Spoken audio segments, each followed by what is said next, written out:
హల్లెలూయా హల్లెలూయా హల్లెలూయా. దేవుని వాక్యములో నుండి యెషయా గ్రంథము 7వ అధ్యాయము 14వ వచనాన్ని చదువుకుందాం.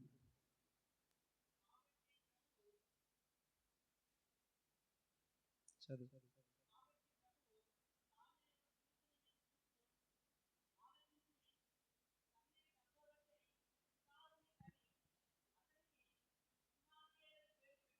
చాలు.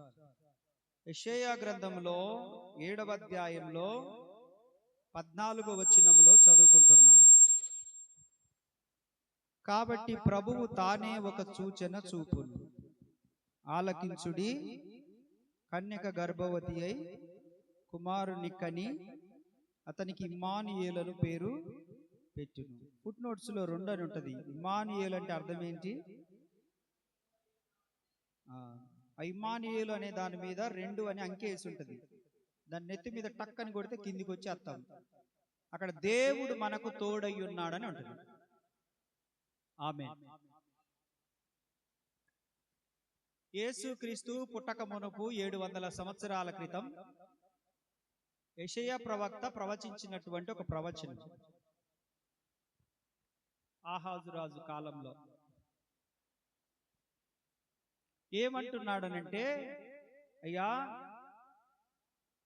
యెరూషలేము పట్టణంలో ఒక యవ్వన బిడ్డ, పురుషుని ఎరగనిది, పురుషుని సాంగత్యము తెలవనిది, యెరూషలేములో ఎంతో మంది కన్యకలు ఉన్నారు. ఆ కన్యకలలో ప్రత్యేకించబడిన కన్యక,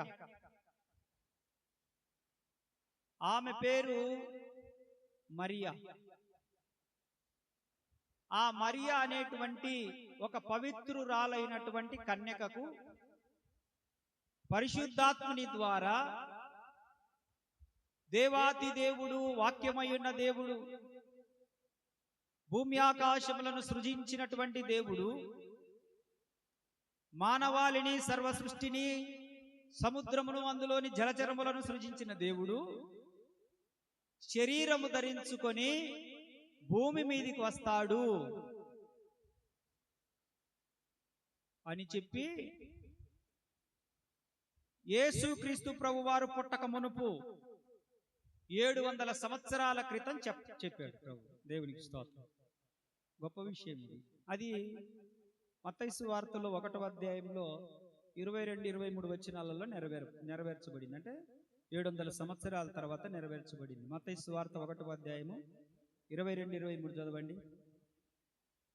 ఇదిగో కన్యక గర్భవతి అయి కుమారుని కనును, ఆయనకు ఇమ్మానుయేలను. చాలు. దొరికిందా ఇమ్మానుయేలు అనేది? హలో, దొరికిందా అందరికి? ఇప్పుడు యెషయా ప్రవక్త ఇమ్మానుయేలను పేరు పెట్టుదురు అని 700 సంవత్సరాల క్రితమే చెప్పాడు.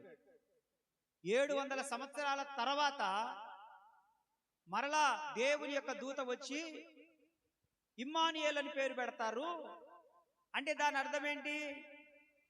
యెహోవా మీకు, దేవుడు మీకు తోడై ఉన్నాడు, మీకు దేవుడు తోడై ఉండును గాక అని ఆశీర్వాదిస్తాం చూడు. అదే అది. దేవుడు మనకు తోడుగా ఉండడానికి పుట్టాడు.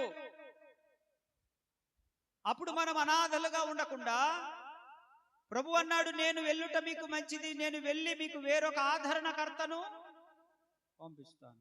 ఆయన మీతో ఉంటాడు, మిమ్మల్ని ఆదరిస్తాడు. మీరు ఒంటరి కాదు. మనం ఒంటరి వాళ్ళము. మనుషులు మనకు తోడు లేకపోయినంత మాత్రాన మనం ఒంటరి వాళ్ళం కాదు. ఆదరణకర్త అయిన దేవుడు, పరిశుద్ధాత్ముడు మనతో ఉన్నాడని అర్థం. ఇప్పుడు మీతో ఉన్నాడు, మీ అందరితో ఉన్నాడు. పరిశుద్ధాత్మ దేవుడు, ఆమేన్ చెప్పండి, మీ అందరితో ఉన్నాడు. ఆయన తోడై ఉన్నాడు. 700 సంవత్సరాల క్రితం ప్రవచనము అప్పుడు నెరవేరింది. దానియేలు గ్రంథంలో కూడా ఒక మాట ఉంటుంది మనకి.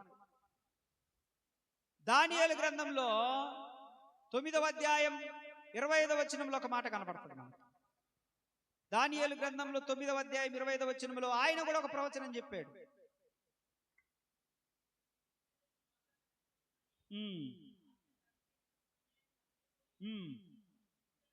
అభిషక్తుడు అగు దేవుడు అధిపతి వచ్చు వరకు అని ఉంటుంది. అభిషక్తుడు దగ్గర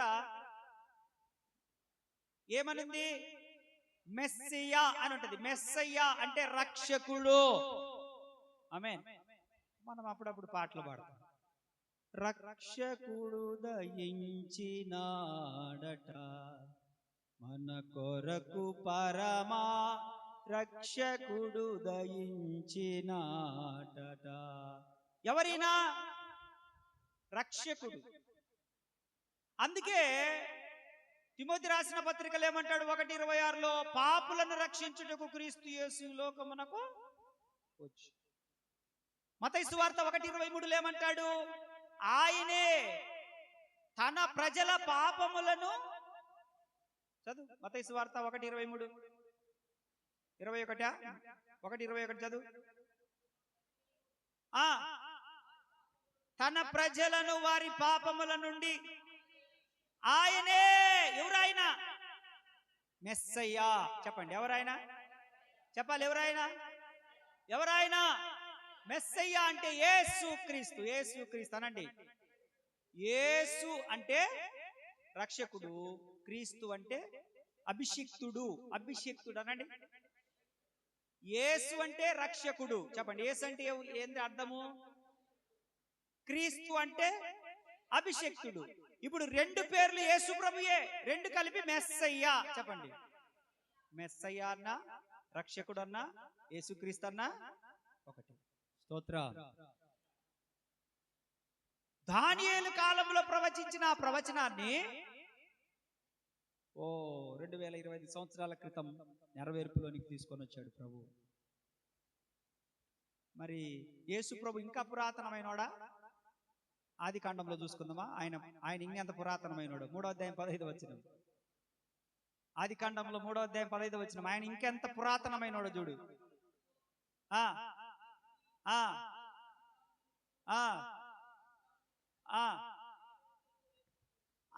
ఇప్పుడు అక్కడ మనం చదవాల్సింది ఏంటంటే స్త్రీ సంతానము. ఏ సంతానము ఉందా? అది లోకంలో ఉన్న సంతానాలు వేరు. ప్రత్యేకంగా దేవుడు ఒక స్త్రీని ఎన్నుకున్నాడు. ఆమె పేరు మరియా. ఏం పేరు? మరియమ్మ. చెప్పు, ఏం పేరు? మరియమ్మ, కన్య మరియా. దేవుడు అక్కడ ఒక సూచన అంటే ఆది కాండములోనే చూపించాడు. ఆది కాండంలోనే చూపించాడు. గలతీయులు రాసిన పత్రికలో దాన్ని ఎత్తి రాస్తా ఉన్నాడు. రండి న్యూ టెస్టిమెంట్కి రండి. మీకు old testament, new testament comparison చేసి చూపిస్తున్నాను. 4 చదువు. పాత నిబంధన, క్రొత్త నిబంధన, పాత నిబంధన లేఖనము, క్రొత్త నిబంధన నెరవేర్పు చూపిస్తున్నాను మీకు. గలతీ 4:4. కాలం పరిపూర్ణమైనప్పుడు దేవుడు తన కుమారుణ్ణి, ఇప్పుడు తన కుమారుడు అంటే ఎవరో పంపెను. చాలు. ఆయన ఎవరి యందు పుట్టాడు? చెప్పండి, ఎవరి యందు పుట్టాడు? మామూలుగా పురుషులకు పుడతారా? అంటే పురుషుని ఎరగని స్త్రీకి పుట్టాడు. ఆమె ఎలా పుట్టాడు అని అంటే పరిశుద్ధాత్మ ద్వారా పుట్టాడు. ఎలా పుట్టాడు? దీని గురించి డిబేట్లు పెట్టుకుంటా ఉంటుంటారు. మనిషి ప్రమేయం లేకుండా ఎట్లా పుట్టారు? అరే నాయన, దేవుడు చేసే కార్యాలకు లాజిక్లు, మ్యాజిక్లు అవసరం లేదురా నాయన. అన్ని ఆధారాలు చూపించాల్సిన అవసరము లేదు. అన్ని ఆధారాలు చూపించాల్సిన అవసరం లేదు. లేఖనం చెప్తుంది, ఒరే నాయనా, ఆది కాండంలోనే ప్రారంభంలో ఉన్నప్పుడే ఒక ప్రవచనం రిలీజ్ అయింది. ఆమె సంతానం అంటే స్త్రీ సంతానం అని. ఇప్పుడు ఇక్కడనే ఎత్తి రాస్తా ఉన్నాడు. గలతీయులకు రాసిన పత్రికలో 4:4లో రాశాడు. ఇప్పుడు మీరు చదివినట్లుగా స్త్రీ యందు పుట్టి నెరవేరిందా లేదా? ఆమేన్. చెప్పండి. హల్లెలూయా. స్త్రీ ఎందుకు పుట్టి అంటే దేవుడు పురాతన కాలము వాడు. చెప్పండి. ఈ మధ్య వచ్చినాడా? 2000 క్రితం వచ్చినాడా? 2000 సంవత్సరాల క్రితము? 5000 సంవత్సరాల క్రితం వచ్చినాడా? 10,000 సంవత్సరాల క్రితం వచ్చినాడా? అసలు ఆయనకు పుట్టుక గిట్టుట అంటే ఆది అంతము లేనివాడని అర్థం. ఆయనకు పుట్టుక లేదు, చావు లేదు. ఆయన శరీరముతో పుట్టాడు అంతే. పుట్టాడు అని అంటే ఇదివరకు ఎక్కడో ఉన్నాడని కదా అర్థము. ఉన్నాడా లేదా? ఉన్నవాడు వచ్చాడు. ఇప్పుడు మీరు మార్కాపురంలో ఉన్నారు, వివిధ ప్రాంతాల్లో ఉన్నారు కాబట్టి వచ్చారు. ఇప్పుడు మీరు పుట్టారని అనాలా? నేను ఈరోజు ఆదివారం పుట్టారు మీరు అన్నా, వచ్చారు అనాలా? ఏమనాలి మిమ్మల్ని? అబ్రాహ్మ అన్న ఈరోజు పుట్టాడు ఒలివ పరిచయం కాదు, అబ్రాహ్మ అన్న ఈరోజు వచ్చాడు అనాలి. ఏమనాలి మిమ్మల్ని? వచ్చారు అనాల. పుట్టారు అంటే ఎందుకు ఈ మాట చెప్తున్నానంటే మీరు చాలా మందికి అర్థం కాదు, కొంచెం ఇంటెలెక్చువల్ గా ఆలోచించండి. కాలం వెలుపల ఉన్నవాడు కాలంలోనికి వచ్చాడు అంతే. కాలము అనంటే ఈ భూప్రపంచం, కాలము వెలుపల అనంటే భూమి ఆకాశములకు బయట ఉన్నాడు దేవుడు. భూమి ఆకాశములను ఆయన మాటతో సృజించి ఆ దేవుడు మానవుల పాపములను పరిహరించడం కొరకు మానవుడిగా కాలములోనికి అడుగుపెట్టాడు. కాలానికి అతీతంగా ఉన్న దేవుడు కాలంలో అడుగుపెట్టిన రోజే క్రిస్మస్. Praise the lord. అంతే. కొంతమందికి అర్థం కాదు, అర్థం కాకపోతే మిగతా వాళ్ళకి అర్థమైద్దని.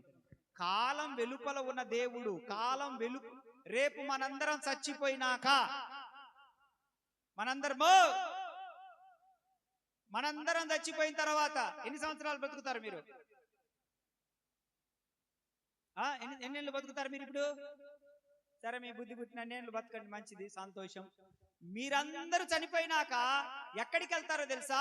కాలం వెలుపలికి వెళ్తారు మీరు. ఎక్కడికి వెళ్తారు అంటే ఈ కాలంతో మీకు సంబంధం ఉండదు, ఈ క్యాలెండర్తో. ఇక కాలం వెలుపలికి వెళ్ళిపోతారు. నేనైనా మీరైనా ఈ లోకాన్ని విడిచిపెట్టిన తర్వాత ఎందుకు పరలోక రాజ్యము నిత్యత్వము అంటున్నాము. నిత్యము ఉండేది, శాశ్వతమైనది అంటే అర్థం ఏంటి? దానికి చావు లేదని, దానికి రోగం లేదని, ఒక టైం లిమిట్ లేదని కదా అర్థము. నరకము చెప్పండి, నరకం అని చెప్పండి. నరకము పరలోకము రెండు శాశ్వతమైనయే. ఒక దాంట్లో ఏడుపు పనులు కొరుకుతుంటది, ఒక దాంట్లో సంతోషము సమాధానం ఉంటుంది. నువ్వు ఎక్కడికి వెళ్తావు చెప్పండి? నరకానికి వెళ్ళే వాళ్ళు హల్లెలూయా అంతే. మీరు మంచోళ్ళు, వాళ్ళు యథార్థవంతులు, వాళ్ళు ఒప్పుకుంటారు. ఇప్పుడు పరలోకానికి వెళ్ళే వాళ్ళు హల్లెలూయా. మీరు రెండు చోట్లకు రాలేరు, ఏదైనా ఒక చోటుకు వస్తారు. రెండు చోట్లకు కుదరదు. ఆ పడవలో కాలు ఈ పడవలో కాలంటే కుదరదు. ఒక చోటే ఉంటే చల్లగానైనా ఉండు, లేదా నులివెచ్చలుగా మాత్రం నులివెచ్చల నీళ్లు పోసుకో, ఇబ్బంది ఉండదు. నిలువెచ్చల నీళ్లు తాగు, ఇబ్బంది ఉండదు. కానీ నిలువెచ్చల జీవితం ప్రమాదమైంది. స్తోత్రం చెప్పండి. శాశ్వతమైనవి రెండు ఉన్నాయి, ఒకటి పరలోకము, ఒకటి ఈ రెండు శాశ్వతమైనయే. అంటే ఈ రెండు కాలం వెలుపలున్నాయి. రేపు మనం చనిపోయిన తర్వాత కాలం వెలుపలికి వెళ్తాం. అంటే కాలం వెలుపల ఉన్నటువంటి దేవుడు కాలంలోకి వచ్చి ఈ కాలములో 33.5 సంవత్సరాలు ఉన్నటువంటి దాన్నే క్రీస్తు యొక్క పుట్టుక, క్రిస్మస్ అనే సంబరం చేసుకుంటున్నాం మనం అంతే. అయితే దాని వల్లనే కలిగింది మనకు రక్షణ. క్రీస్తు రాకపోతే మనకు రక్షణ లేదు. ఇంత గొప్ప రక్షణ నిర్లక్ష్యం చేయనేలా, అంత గొప్ప శిక్షను తప్పించుకొనవేళ, ఈ దినమే నీకు రక్షణ దినము, ఈ దినమే నీకు అనుకూల సమయము అని రాజబాబాయ్ గారు రాశారు. ఇది గొప్ప రక్షణ. దానినే కొత్త నిబంధన పరిశుద్ధులు కొత్త నిబంధన పరిశుద్ధులు మాట్లాడుతూ హెబ్రీయులకు రాసిన పత్రికకు వచ్చేసరికి ఇంత గొప్ప రక్షణ నీవు నిర్లక్ష్యం చేసిన యెడల ఎలాగూ తప్పించుకొందువు. ఆ పాతాళాన్ని తప్పించుకోలేవు, రాబోతున్నటువంటి 7 ఏళ్ల ఉగ్రతను తప్పించుకోలేవు, నిత్య నరకాన్ని తప్పించుకోలేవు. నువ్వు తప్పించుకోవాలనంటే మారు మనసు పొంది బాప్తిస్మం తీసుకొని క్రీస్తు యేసు నందలి నీవు భయభక్తులతో ఒక సంఘ సావాసానికి అంటుకట్టుకొని ఉంటే సంఘము ఎత్తబడినప్పుడు అందులో నీవు కూడా ఎత్తబడతావు. పరలోకములో నీవు శాశ్వత కాలం ఉండబోతున్నావు. నువ్వు అది సంఘానికే సాధ్యం, బయట వాళ్ళకి కాదు అని తెలుసుకుందా రేణుకక్క. సంఘ క్రమంలో ఉండు మర్యాదగా అని చెప్పిండు దేవుడు. సహవాసంలో ఉండు, సహవాసంలో ఉంటే ఎత్తబడతావని చెప్పిండు దేవుడు. ఇంట్లో లేడు దేవుడు అంటారు కొంతమంది. ఏమీ ప్రార్థనకే పోవాలనా? ఇంట్లో ఏం దేవుడు రానన్నాడా? ఆ ప్రార్థనే కాదు ఇంట్లో చేసుకుండేది, ఆ బైబిలే కాదు ఇంట్లో చదువుకుండేది. రామ్మే మన ముగ్గురం సపోర్ట్లు కొట్టుకున్నాం. నువ్వు పాట పాడు, నువ్వు వాక్యం చదువు, నేను ప్రార్థన చేస్తా. ఉన్నారా లేదా అట్టటి వాళ్ళు? ఉన్నారా లేదా అట్టడి దరిద్రపు బ్యాచ్? ఉన్నారా లేదా అట్టటి వాళ్ళు? ఎవరు కూడా దేవునికి స్తోత్రం. హల్లెలూయా. సంఘ సహవాసములు అంటుకట్టుకొని దేవుని వాక్యాన్ని వింటూ లోబడి హృదయాన్ని సరి చేసుకుంటూ వాక్యానుసారమైన జీవితాన్ని మనం నడుచుకుంటూ మనం గనక ముందుకు సాగగలిగితే తప్పకుండా దేవుడు వచ్చినందుకు మన జీవితం సార్థకమైనట్టే. లేకపోతే తప్పించుకోలేవు. నువ్వు నీ నామకార్థ భక్తితో 7 ఏళ్ల శ్రమల కాలం తప్పించుకోలేవు. నీ నామకార్థపు జీవితంతో ఆ పరలోకానికి చేరుకోలేవు. నీ నామకార్థపు ఈ యొక్క ఆదివారం వచ్చి వెళ్ళిపోయి ఏదో కాలక్షేపానికి వచ్చి వెళ్ళిపోయి అయిపోయినాక కాస్త ఒక ముద్ద పువ్వు తిని మళ్ళీ వెళ్ళిపోయి ఈ వీటి వల్ల నీ భక్తి సార్థము కాదు. నువ్వు పరలోకానికి వెళ్ళలేవు. నువ్వు ఎప్పుడు వెళ్తావు అని అంటే దేవుని వాక్య ప్రకారం నువ్వు జీవించినప్పుడు వెళ్తావు. వాక్య ప్రకారం జీవించాలి. వాక్యం ఏమంటుందంటే నీ దేవుడైన యెహోవాను ప్రేమించు. ఎవరిని ప్రేమించాలి? లేదయ్యా, నువ్వు ఏదైనా ఇచ్చినప్పుడు ప్రేమిస్తాను, మిగతా రోజులన్నీ నా భార్యను, నా పిల్లలను, నా భర్తను, నా కలిగిన వాళ్ళని, నా ఇరుగు పొరుగు వాళ్ళని, పక్కింటి ఆదివారం వస్తే కూర ఎక్కువ ఎత్తది ఆమెను, క్రిస్మస్కు డబ్బులు వడ్డీకి ఇస్తుంటాడు ఆయన, చాలా మంచోడు ఆయనను. ఈ రకంగా నువ్వు మిగతా అన్నిటిని ప్రేమించుకున్నావు అనుకో, నువ్వు పాతాళానికి వెళ్ళడంలో పెద్ద సందేహం లేదు. మొట్టమొదటి నీ ప్రేమ యేసు పైన ఉంటే పరలోకానికి తప్పకుండా వెళ్తావు. అంతే, ఏం మార్పు లేదు. స్తోత్రం చెప్పండి. హల్లెలూయా, హల్లెలూయా. ఎవరిని ప్రేమించాలి మనము? ఎందుకు యేసును ప్రేమించాలంటే ఆయన మన కొరకు పరలోకము మహిమను విడిచిపెట్టుకొని దేవునితో ఉండుట, కుడిపార్శ్వమున కూర్చుండుట, ఆ గొప్ప భాగ్యమని అది విడిచిపెట్టుకొని, ఆ సింహాసనాన్ని విడిచిపెట్టుకొని, ఆ రాజరికాన్ని విడిచిపెట్టుకొని మన కోసం భూమి మీదకి వచ్చి శ్రమలు అనుభవించి రక్తము కార్చి ప్రాణము పెట్టి నిట్ట నిలువున మిట్ట మధ్యాహ్నం ఎర్రటి ఎండలో ఆకాశమునకు మేఘములు, ఆకాశమునకు భూమికి మధ్యలో వ్రేలాడదీయబడి నీ కొరకు నా కొరకు ప్రాణత్యాగం చేశాడే. ఆ రక్షకుని చేరుకోవాలంటే మనందరం కూడా యేసును ప్రేమించాల్సిందే. హల్లెలూయా, హల్లెలూయా, హల్లెలూయా. రక్త ప్రోక్షణ పాపి రక్షణ. చెప్పండి. నీ రక్తంతో ఏ ఉపయోగం లేదు, నీ దరిద్రపు రక్తం అది. నా రక్తంతో నీ రక్తంతో ఏ ఉపయోగం లేదు. యేసుక్రీస్తు రక్తము ప్రతి పాపము నుండి మనుషులను పవిత్రులునుగా, యోహాను రాసిన మొదటి పత్రిక చదవద్దులే, మొదటి పత్రికలో 1వ అధ్యాయంలో 8వ వచనములు అంటాడు, యేసు రక్తము ప్రతి పాపముల నుండి మనలను పవిత్రులునుగా. అల్లూరి పోలరమ్మ కాడికి బండి కట్టి గానా భజానాలతోటి వెనక ఒక పొట్టేలును రంగు రంగులుగా దాన్ని ముస్తాబు చేసి మేకప్ చేసి అక్కడికి తీసుకొని వెళ్తారు. ఇప్పుడు ఆ పొట్టేలను వాళ్ళు తింటున్నారా, అల్లూరి పోలరమ్మకి ఇస్తున్నారా? వాళ్ళు తింటున్నారు, తప్పలేదు. కానీ బలి బలి బలి ఏమిస్తున్నారంటే రక్తం ఇస్తా ఉన్నారు. రక్తం ఇస్తున్నారు. బలి ఇవ్వాల్సింది కూడా రక్తమే. ఐగుప్తులో ఆ తెగుళ్ళు మరణ సంహారణ దూత వచ్చేటప్పుడు యేసు ప్రభు ఏమన్నాడు ముందే, అయ్యా పొట్టేళ్ళు కోసుకోండి తినండి, కానీ మీ రక్తాన్ని మాత్రం గుమ్మాలకు పూయండి. మీ పొట్టేళ్ళను చూసి కాదు మరణ సంహారణ దూత దాటిపోయేది, మీ గుమ్మాలకున్న రక్తాన్ని చూసి. అది గొర్రె పిల్ల రక్తం. ఆమేన్ ఆమేన్. వాళ్ళేం అమాయకులై బలిస్తున్నారా? కానీ వాళ్ళకు తెలియదు దేవుడు ఎవరు. ఆల్రెడీ 2025 సంవత్సరాల క్రితమే వీళ్ళు ఇవ్వాల్సినటువంటి బలులన్నిటకు యేసుక్రీస్తే రక్త ప్రోక్షణగా బలి అయిపోయాడనే సంగతి లోకానికి తెలియక ఇంకా బలులిస్తా ఉన్నారు. ఆయన ఆల్రెడీ ఇచ్చేశాడు. రే నేను ఇచ్చానురా, ఆల్రెడీ నా రక్తము పరిశుద్ధమైనది, నా రక్తము నిర్దోషమైనది, నా రక్తము పవిత్రమైనది. ఈ పవిత్రమైన రక్తముతో వెలపెట్టి కబంధ హస్తాలు సాతాను చేతిలో ఉన్న మిమ్మలను బయటికి తీసుకొని కొన్నాను. వెండి బంగారములైన క్షయమైన వస్తువుల చేత కాదు మిమ్మల్ని, నా యొక్క విలువైన అమూల్యమైన రక్తము చేత మిమ్మల్ని కొనుక్కున్నాను అన్నాడు ప్రభు.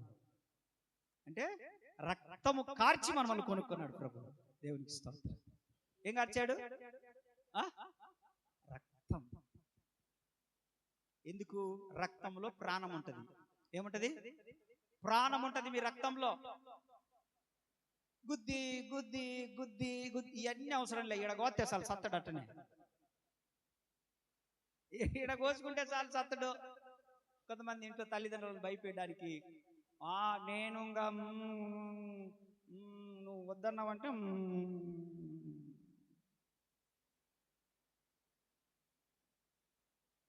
ఇలా కోసుకొని ఇట్లా బెదిరిస్తా ఉంటుంటారు. ఉత్తదే. రక్తంలో ప్రాణం ఉంది.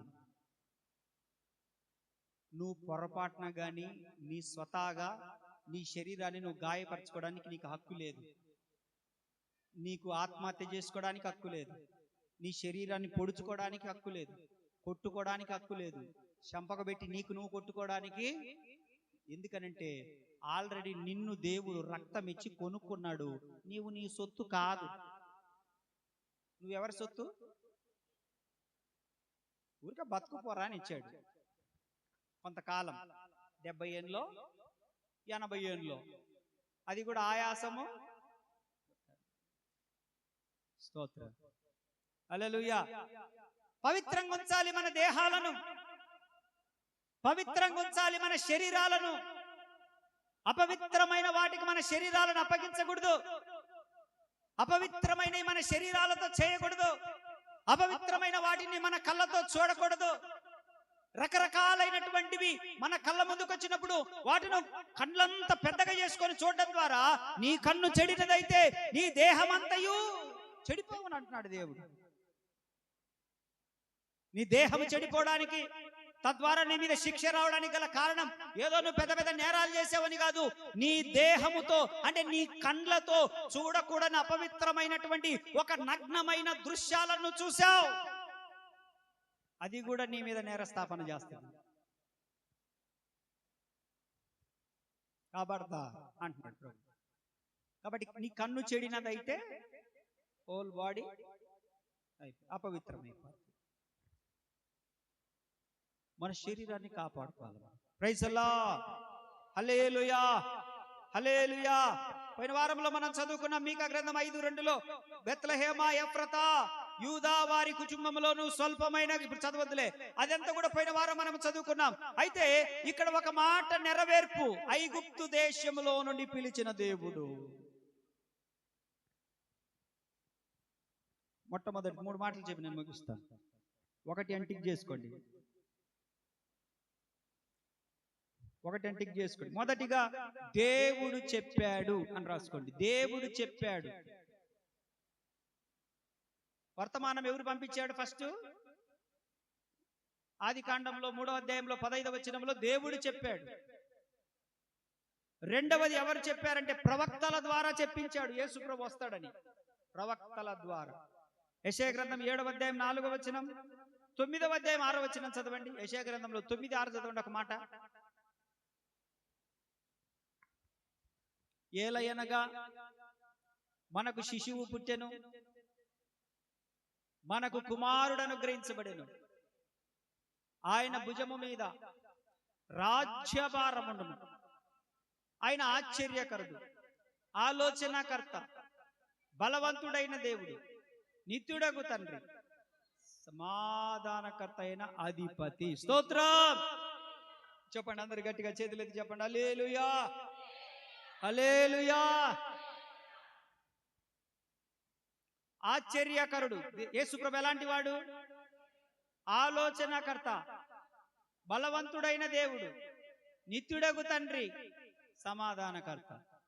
ఆశ్చర్యకరుడు, ఆలోచనకర్త, నిత్యుడగు తండ్రి, సమాధానకర్త. ఆశ్చర్యకరుడు, ఆలోచనకర్త, నిత్యుడగు తండ్రి, సమాధానకర్త. నీ వంటి గొప్ప దేవుడు ఎవరున్నారిలలో? సాటి అయినా పోటీ అయినా దేవుడు లేడిలలో. హల్లెలూయా. చాలా అద్భుతమైన పాట, యూట్యూబ్లో వినండి నిండిపోయిన తర్వాత. దేవుడు ఎలాంటి వాడు? ఆశ్చర్యకరుడు, ఆశ్చర్య కార్యాలు చేస్తాడు నువ్వు నమ్మితే. నమ్మకపోతే ఎవడేం చేసేది? నమ్మితే చెప్పండి, నమ్మువానికి సమస్తము సాధ్యము. అంతే. దేవుడు బాగుగా చేసే దేవుడు. నమ్మండి. మీరు ప్రార్థనలు చెప్పండి, ప్రభువా నువ్వు ఆశ్చర్యకరుడివి, ఆలోచన చెప్పేవాడివి, బలవంతుడైన దేవుడు అయ్యా, నిత్యుడగు తండ్రి, సమాధానకర్త. నేను అదే ప్రార్థన చేస్తాను. నువ్వు సమస్తం చేస్తావు నాయన నా పట్ల. ఈ బలహీనుడనైనా నన్ను నిలబెట్టి బలమైన కార్యాలు చేస్తున్నావు సంఘంలో. అనారోగ్యముతో నన్ను నిలబెట్టి ప్రజలను ఆరోగ్యవంతులుగా చేస్తా ఉన్నావు. ఎన్నికలేని నన్ను నిలబెట్టి ప్రజలను నువ్వు ఎన్నుకుంటా ఉన్నావు. అవును, బలహీనుల ద్వారానే దేవుడు కార్యాలు చేస్తాడు. కృంగిపోయిన వారి ద్వారానే దేవుడు కార్యాలు చేస్తాడు. నలిగిపోయి విరిగిపోయిన వారి ప్రార్థనే ప్రభు ఆలకిస్తాడు. మీరు అన్ని బాగుందని చెప్పేసి చికెన్ బిర్యానీ తెచ్చుకొని తేపి ఇంట్లో పండుకుంటే ఏం ఆలకించాడు ప్రభు. నిజంగా మీకు భారం కలిగితే ప్రార్థన చేస్తే దేవుడు కార్యం చేస్తాడు. ఆమేన్. దేవుడు నమ్మదగిన వాడు. ఆయన ఆశ్చర్యాలు చేసే దేవుడు. ఆయన నమ్మాలి మనం. అందుకే అంటాడు మనకు ఒక కుమారుడు అనుగ్రహించబడ్డాడు. ఈ కుమారుడు దైవ కుమారుడు అనండి, దైవ కుమారుడు. వేదం చెప్తుంది అపుత్రస్య గతిర్నాస్తి అని. పుత్రుడు లేకపోతే పున్నమి నరకం తప్పదరా అని అర్థం. వీళ్ళు ఏ విధంగా దీన్ని మలిచారు అని అంటే, అమ్మో నాకు కొడుకు పుట్టకపోతే, వాడు నాకు తలకొరివి పెట్టకపోతే నేను పున్నమి నరకానికి పోతానంటున్నారు. వీళ్ళు చేసే ఎదవ పనులన్నీ, వీళ్ళు చేసే ఎదవ పనులకు పోయేది. వాడు కొరివి పెట్టినందుకు కాదు, పెట్టినందుకు కాదు. వాడు పెట్టినా పెట్టకపోయినా నీ ప్రవర్తన సరిగా లేకపోతే, నీ జీవితం సరిగా లేకపోతే, నీ లైఫ్ స్టైల్ సరిగా లేకపోతే పోయేది నరకానికి. కానీ వాళ్ళు చెప్పినట్లుగా మనుషులకు పుట్టిన కుమారుల గురించి కాదు. అందుకే వేధిస్తా ఉంటారు కొంతమంది అత్తోళ్ళు.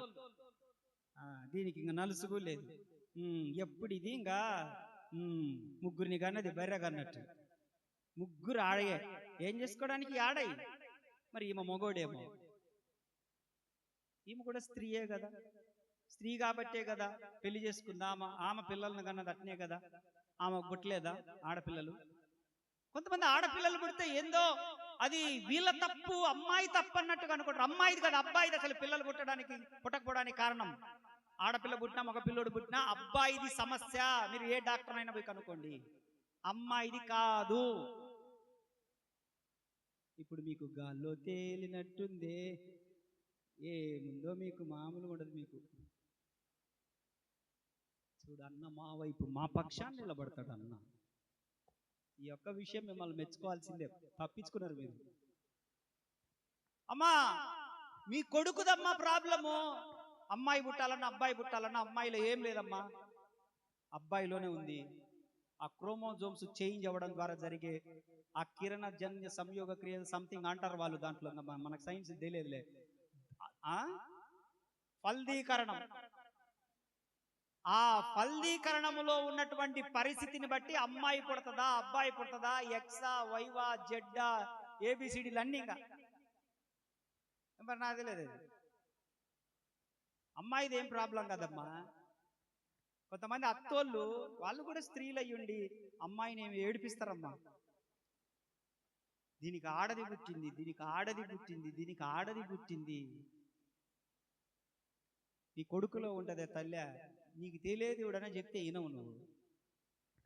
అమ్మాయిలో ఏముండదు. అబ్బాయి వల్లనే పాప పుట్టాలన్నా బాబు పుట్టాలన్నా అబ్బాయిలో ఉంటుంది. దేవునికి స్తోత్రం. అదంతా సైన్స్లే. కాబట్టి ఎందుకు వచ్చింది ఆ టాపిక్? పుత్రుడు, దైవ కుమారుడు. అమ్మా, మీకు ఆడపిల్లలు పుట్టినా మీరు పరలోకానికే పోతారు. మగ పిల్లలు పుట్టినా చెప్పండి పరలోకానికి పోతారు. అసలు మీకు పిల్లలు లేకపోయినా కూడా పరలోకానికే పోతారు. దేవునికి స్తోత్రం. ఎందుకో తెలుసా? మీ అందరి కొరకు దైవ కుమారుడు భూమి మీద పుట్టాడు గనక, ఆయన రక్తము కార్చాడు గనక, ఆయన ప్రాణము పెట్టాడు గనక, ఆయన వలన మనకు మోక్షం కలుగుతుంది గనక, మీకు పిల్లలు ఉన్నా లేకపోయినా, పిల్లలు పుట్టినా పుట్టకపోయినా మీరు మాత్రం పరలోకానికి పోతారమ్మా. యా అంతే. దేవునికి స్తోత్రం. వాళ్ళు కొరివే పెట్టనక్కర్లేదు వాళ్ళు నీకు. ఎందుకనంటే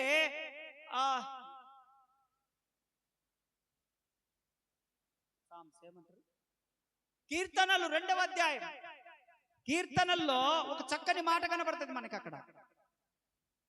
చదవండి. కీర్తనల్లో 2వ అధ్యాయంలో 12వ వచనం చదువు. ఓకే, మనకు అక్కర్లేదు, ఆయన మంచోడు. ఇప్పుడు చదవండి. కుమారుణ్ణి ముద్దు పెట్టుకొనండి. కీర్తనలో 2:12లో కుమారుణ్ణి ముద్దు పెట్టుకొనుడి, లేని ఎడల ఆయన కోపించును, అప్పుడు మీరు త్రోవ తప్పి. ఎవరి కుమారుడు?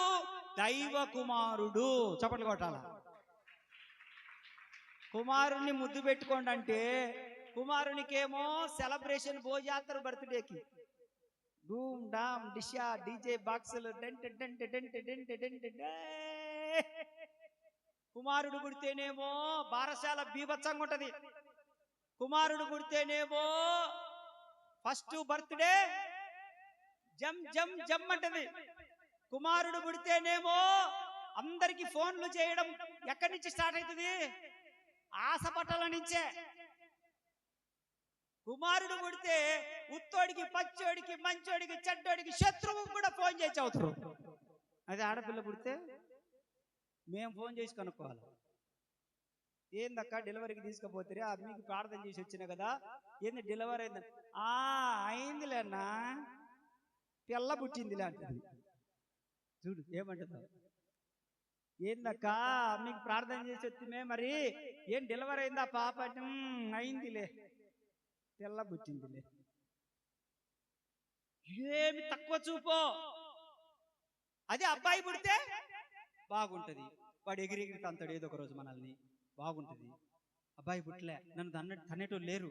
అబ్బాయి పుట్టలే, నాకు గంజి ముద్ద కూడా ఇక దూరం చేసేటోళ్ళు లేరు. అమ్మాయి అయితే ప్రేమగా చూసుకుంటది. అప్పుడప్పుడు వచ్చి అమ్మాయి అట్టున్నావు అని అంటది. ఎప్పుడన్నా ఇంటికి పోతే బెడ్రూమ్ లో బండ పెడతది. ఈడైతే పంచలో బండ పెడతాడు. ఈ అవకాశం కోల్పోయినా నేను.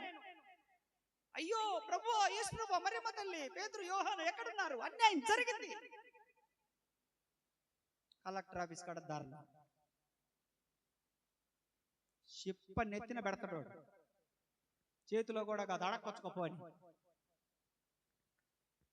అమ్మాయి అన్నా ఓమా ఓమా ఓమా అని కొట్టకలాడి ఇంటికి రామా అని చెప్పేసి పిలిచి ఒక ముద్ద పెట్టి లోపల పడుకోమా, చలికి నువ్వు బయట బండకలేవా తల్లి, లోపల పండుకో, మా ఆయన నేను పంచలో పండుకుంటాంలే అని చెప్పేసి, అమ్మాయి అనుకో కనీసం లోపల నువ్వు పండుకో నాన్న, లోపల పండుకో అమ్మా అని చెప్పి తల్లిదండ్రులు లోపలన్న పండుకోమని వీళ్ళు పంచలోనన్నా పండుకుంటారు. అదే కొడుకు అనుకో, మా డాడీ మీరు అక్కడ పండుకోండి, పిల్లలు ఉన్నారు అందుకని నేను అమ్మాయి అందరం లోపల పండుకుంటాము, మీకు ఏదైనా అవసరం అయితే చెప్పండి, ఇదిగో నీళ్లు పెట్టినాం, నీళ్ళ బాటిల్ అక్కడ పెట్టేసాము, మీకు అంతగా ఏదన్నా ఇబ్బంది అయితే. మళ్ళా ఆస్తి మొత్తము తన్నేటోళ్ళు లేరనే, అబ్బాయిలు కావాల్సింది చెప్ప చేతికిచ్చేటోళ్ళు లేరనే. దేవునికి స్తోత్రం. లింగక్కళ్ళు వాళ్ళ అక్క చెల్లెలు చాలా మంది. మొత్తానికి వాళ్ళ అయ్య వాళ్ళ అమ్మ ఆ రోజులలో కరెంటు లేనట్టుంది, టీవీ లేనట్టుంది. వాళ్ళు చాలా మంది. కానీ వాళ్ళ అన్న ఉన్నాడు సంగీతరావు అన్నకు. చిన్న ఫోన్ వచ్చినా వాళ్ళందరూ కలిసి ఆయన కాడికి పోతారు. ఆడోళ్ళు కాబట్టి వాళ్ళు వాళ్ళ అన్నకు చిన్న గాయమైనా కూడా అందరు పోతారు. అదే మగవాళ్ళు అత్తరా పోయొచ్చినవా హాస్పిటల్కు? ఈయనకు తెలియదు పోయొచ్చేది. పోయొచ్చినవా? ఏం చెప్పిండు డాక్టరు? ఏం చెప్పిండు డాక్టర్? ఏం చెప్పిండ్రా? ఈ సోదేవుడికి ఎన్నిసార్లు చెప్పినా ఇంతే. ఒరే నువ్వు అది తినొద్దన్నా కదరా, నేను ఎందుకు తిన్నావురా? అటు పోవద్దన్నా. అది ఆడపిల్లలు అట కాదు. వామ్మో మా తమ్ముడికి ఇచ్చయింది, వామ్మో మా అన్న అని చెప్పేసి వాళ్ళ మొగులను కూడా ఈడ్చుకొని పోతుంది.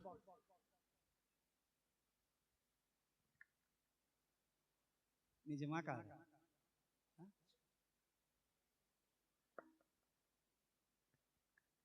ప్రైజ్ లార్డ్, హల్లెలూయా, హల్లెలూయా.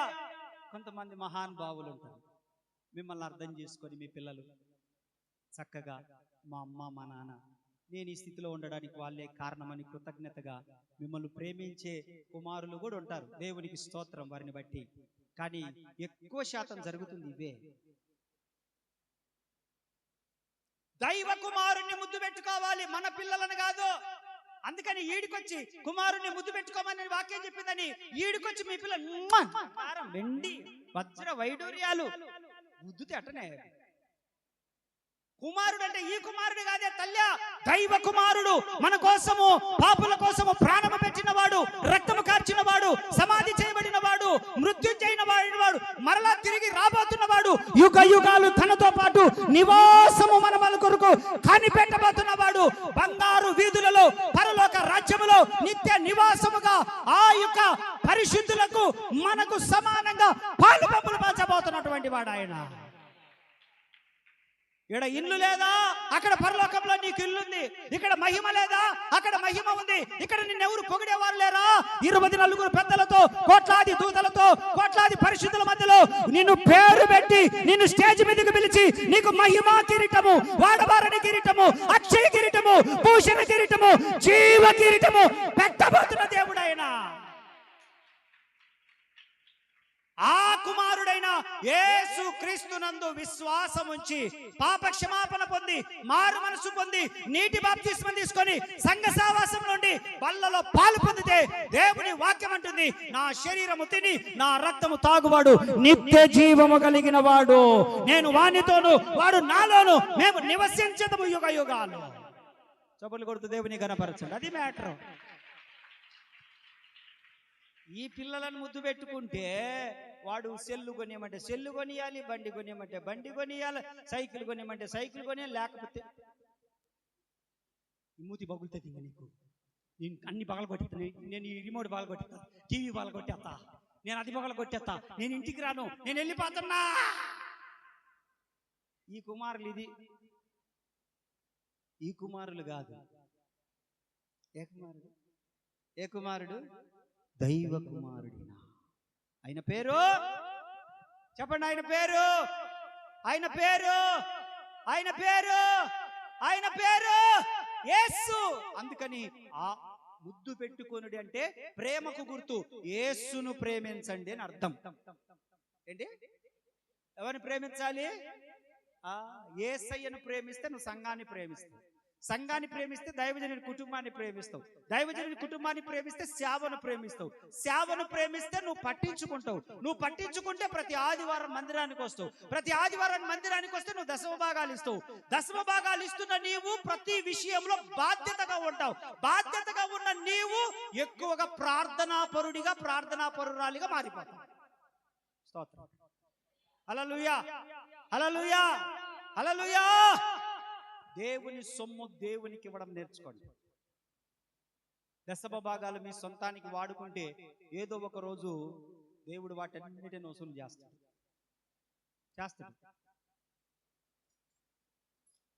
వచ్చే ఆదివారం ఈ సంవత్సరానికి చివరి బలారాధన. వచ్చే ఆదివారం ఈ సంవత్సరానికి చివరి బలారాధన. కాబట్టి ఏ విషయంలో తప్పిపోయి ఉన్నారో సరి చేసుకోవాలి. ప్రభువా, బలలో పాలు పొందబోతున్నాను. ఇదిగో ఇన్ని నెలలు నేను బలలో పాలు పొందలేదు, నా తప్పే. ఇదిగో నేను సరి చేసుకొని వచ్చే వారం నేను బలలో పాలు పొందుతాను. ఇది చివరి బలారాధన ఈ సంవత్సరానికి. రేపేమి సంభవించును? ఈరోజు ఈ ఆదివారం ఈ నవంబర్ నెలకు చివరి ఆదివారం. ఈరోజు ఈ ఆదివారం ఈ నవంబర్ నెలకు చివరి ఆదివారం. 11 మాసములు దేవుడు కాపాడాడు, పోషించాడు, క్షేమాన్ని ఇచ్చాడు, ప్రయాణాలు దీవించాడు, పరిస్థితులు చక్కబెట్టాడు, ప్రతికూల పరిస్థితులు కనుమరుగయ్యేటట్టు చేశాడు. ఈ 11 మాసం ఒక్క మాసం ఉంది అపవిత్రంగా పాలు పొందకుండా నమ్మకస్తులుగా బ్రతకండి. దేవుని విషయంలో నమ్మకస్తులుగా ఉండండి. వచ్చే విషయంలో నమ్మకస్తులుగా ఉండండి. ఇచ్చే విషయంలో నమ్మకస్తులుగా ఉండండి. యథార్థంగా ప్రార్థన చేసే విషయంలో నమ్మకస్తులుగా ఉండండి. పరిచర్య విషయంలో నమ్మకస్తులుగా ఉండండి. అదే మిమ్మల్ని కాపాడి, మీరు చేసే ప్రార్థన కాపాడుతుంది, మీరు చేసే పరిచర్య కాపాడుతుంది, మీ నమ్మకత్వం కాపాడుతుంది, మీ కుటుంబాలను పోషిస్తుంది. అందుకే కుమారుని ముద్దు పెట్టుకో. కుమారుడుగా యేసుక్రీస్తు ప్రభువారు, ఆయనను ముద్దు పెట్టుకోమంటే మన అర్థం ఏంటంటే ఆయనను ప్రేమించండి, ఆయనకు ప్రాముఖ్యతనివ్వండి. ఎందుకయ్యా అనంటే దేవుడు అంటున్నాడు, నన్ను ప్రేమించు వారిని ఆస్తికర్తలుగా చేసేదను. అద్భుతమైన వాగ్దానం ఉంది మనకు. సంఘ వాగ్దానం వచ్చే నెల నేను ప్రకటిస్తాను. ఇప్పటికే దేవుడు ప్రార్థన చేస్తుంటుంటే నాకు ఇచ్చాడు. మనందరి పట్ల జరగబోతుంది. అది అద్భుతమైన వాగ్దానం. ఇప్పటికే ప్రభు నాకు ఈ నెలలో ఈ నవంబర్ మాసంలో నేను ప్రార్థన చేస్తున్నప్పుడు దేవుడు నాకు బయలుపరిచాడు. 2026 సంవత్సరానికి సంఘానికి నేను ఇది ఇవ్వబోతున్నాను, ఇది చెప్పురా, అనౌన్స్మెంట్ చేయరా అని చెప్పి ప్రభు నాకు చెప్పాడు. అది ఆ రోజు రాత్రి నేను అనౌన్స్మెంట్ చేస్తాను. దాన్ని ఇప్పుడు సానబెడుతున్నాను, అంటే ప్రార్థన చేస్తున్నాను దాని కొరకు. అది జరగాలి. దేవుడు మాట ఇస్తాడు, మాట అయితే ఇస్తాడు. 400 సంవత్సరాల తర్వాత జరిగింది, మనకు కూడా అటు జరుగుతుందా? కాదు. 400 సంవత్సరాలు నువ్వు నేను ఉంటామా? అందుకని రేపు సంవత్సరంలో ఇచ్చినప్పుడు రేపు సంవత్సరంలో జరగాలి అదంతా మన పట్ల. ఆమేన్. కాబట్టి దాని కొరకు సిద్ధపడతా ఉన్నాను. నమ్మకంగా ఉండండి, నమ్మకస్తులుగా మారిపోండి. ఏమైనా లోపాలుంటే సరి చేసుకోనండి, సమాధానంగా ఉండండి, ప్రభువుతో ఉండండి, అడుగులేయండి. ఎందుకనంటే ఇదిగో దైవ కుమారుడు వచ్చాడు భూమి మీదకి. ఆయనను ప్రేమిస్తే పరలోకం ఉంది, ఆయన మార్గాల్లో నడిస్తే పరలోకం ఉంది. నేనే మార్గమును, నేనే సత్యమును, నేనే జీవమును. నా ద్వారానే తప్ప. మూడవది, ఆయన దేవదూత ద్వారా వర్తమానం పంపించాడు. మత్తయి సువార్త 1:20-21. ఒకటి దేవుడు చెప్పాడు, రెండవది ప్రవక్తలు చెప్పారు, మూడవది దేవదూతలు చెప్పారు. కాబట్టి యేసుక్రీస్తు ప్రభువారి భూమి మీదకి పాపులను రక్షించుటకు వచ్చాడు. మంచిది బిడ్డలారా, అలాగున మనము దేవుని భయం కలిగి వచ్చే ఆదివారం కొరకు సిద్ధపడదాం. దేవుడి మాటలు దీవించునుగాక. అందరు మోకరించండి, ప్రార్థన చేస్తాను.